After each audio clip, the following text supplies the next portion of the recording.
नमस्कार, आप देख रहे हैं CNN न्यूज भारत और आपके साथ मैं हूं हिना मेहता। उत्तर प्रदेश कांग्रेस कमेटी के पूर्व विधायक और AICC सदस्य संजय कपूर ने बरेली में आयोजित प्रेस वार्ता के दौरान प्रदेश सरकार पर जमकर निशाना साधा। उन्होंने कहा कि महोबा की एक दलित छात्रा का अपहरण कर उसे 16 दिनों तक बंधक बनाकर रखा गया और उसके साथ न सिर्फ दुष्कर्म किया गया बल्कि अमानवीय व्यवहार भी किया गया। उन्होंने आरोप लगाया कि सरकार का कोई भी प्रतिनिधि पीड़िता के घर नहीं पहुंचा। संजय कपूर ने कहा कि जब उत्तर प्रदेश कांग्रेस कमेटी के अध्यक्ष अजय राय पीड़िता का दुख साझा करने उनके घर जा रहे थे तो उन्हें रोकने की हर संभव कोशिश की गई, लेकिन इसके बावजूद वे पीड़िता के घर पहुंचे। उन्होंने आरोप लगाया कि सरकार खुद पीड़िता के प्रति संवेदनशील नहीं है और अजय राय की पीड़िता से मिलने से बौखला गई है।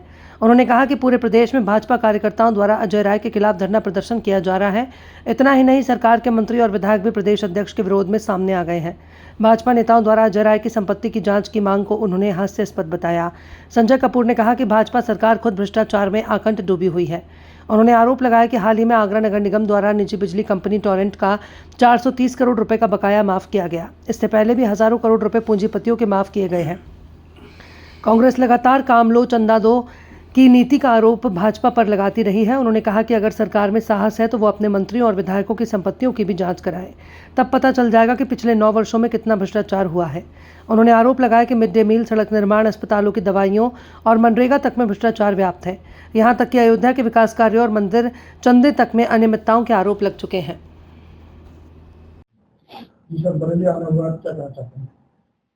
हमारे साथ में मंच पर बैठे हुए हमारे सभी कांग्रेस परिवार के वरिष्ठ नेतागण, पत्रकार साथियों, आज की जो ये प्रेस कॉन्फ्रेंस है, प्रेस वार्ता है, आप लोगों को इसलिए कष्ट देना पड़ा है। जो आज प्रदेश में हाल है, जिस तरीके से लोकतंत्र को तार-तार किया जा रहा है मौजूदा भारतीय जनता पार्टी की सरकार द्वारा, उससे जनता को अवगत कराने के लिए हमने आपको आज कष्ट दिया है। महोबा की घटना है, एक दलित बच्ची जो 16 दिन तक दबंगों के कब्जे में रही, उसके साथ रेप किया गया और तमाम प्रताड़नाएं दी गई। जब उसकी जांच के लिए या उसकी संवेदनाएं प्रकट करने के लिए उत्तर प्रदेश कांग्रेस कमेटी के अध्यक्ष अजय राय जी गए तो उनके साथ पूर्ण प्रयास किया गया कि वहां तक ना पहुंच पाए। तरह तरह का उनको बाधित किया गया, मगर वो गए, उनसे बात करी। उसका नतीजा ये है, आप देखें लोकतंत्र को किस तरीके से तोड़ा जा रहा है। उन्होंने जनता की आवाज को उठाया।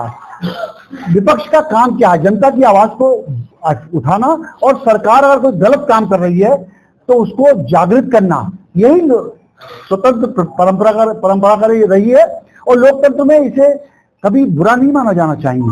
हाल ये हुआ, उसके बाद आप देखें एक महोबा जाने का उनको जो परिणाम हुआ, ये हुआ कि उनके खिलाफ उनकी संपत्तियों की जांच शुरू कर दी गई। क्या आपने कहीं सुना है लोकतंत्र में? कांग्रेस ने बहुत लंबे समय शासन किया है, कभी इस तरीके का दुर्व्यवहार नहीं किया जाता है। आज हालात ये हैं कि पूरा प्रदेश और देश दुखी है। जिस तरीके से मनरेगा हो या सड़कें हो या स्वास्थ्य सेवाएं हो या बिजली हो, तमाम जगह भ्रष्टाचार हो रहा है। हमें कोई ऐतराज नहीं है, आप कराइए, अजय राय जी की कराइए, बिल्कुल कराइए, जांच कराइए, संपत्तियों की जांच कराइए। मगर जो आपके साथ हैं, जो आपके माननीय विधायक लोग हैं, जो माननीय मंत्री जी लोग हैं, उन्होंने 9 साल में क्या किया है, कितना भ्रष्टाचार किया है, कितना लूटा है, कितना जनता की गाली कमाई का दुरुपयोग किया है, उसकी भी जांच होना चाहिए।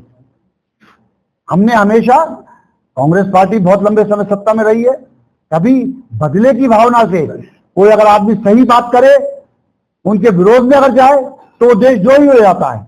अगर कोई उनके पक्ष की बात करे, उनकी चापलूसी करे तो देशभक्त हो जाता है। और ये कौन सी वॉशिंग मशीन है, मैं आज तक समझ नहीं पाया। बड़े बड़े लोगों पर आरोप लगाती है भारतीय जनता पार्टी और उनकी सरकार, उनके नेता कि साहब उन्होंने फला भ्रष्टाचार करा, महाराष्ट्र में करा और तमिलनाडु में करा, तो आंध्रा में करा, तमाम स्टेटों में, उत्तर प्रदेश में करा, दिल्ली में करा, पंजाब में करा। लोगों पे भ्रष्टाचार के बहुत आरोप लगते हैं, मगर किन्हीं कारणोंवश एन केन प्रकरण अगर वो भारतीय जनता पार्टी में शामिल हो जाता है तो वॉशिंग मशीन में धुल के बिल्कुल क्लीन हो जाता है। ये देश अब इसको ज्यादा टाइम बर्दाश्त नहीं करेगा। जिस तरीके से नीट की परीक्षाओं में